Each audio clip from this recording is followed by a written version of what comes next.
Hello mga katok. I don't know how to cook tinola, so today we're gonna cook tinola with this. I'm gonna teach you how. My wife told me to cook tinola. I said, I don't know. She said, i-google mo na. Heat the pan in like volcanic temperature and add this cooking oil that looks like a chocolate. Once you reach the temperature of volcanic temperature, put ginger and add onions. When you reach the boiling point, put garlic. Then we put the chicken breast.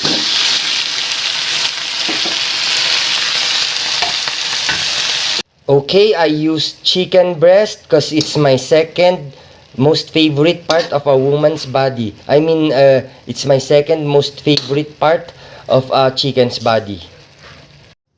Okay, add water.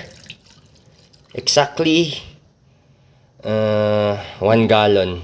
Put nor chicken broth cube. Not this plastic, but this, the one inside.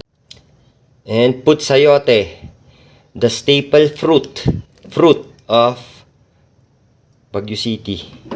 Add salt. I don't really know if this is enough or it's too much, or I don't know. You can also use salt to drive off evil spirits. Ah!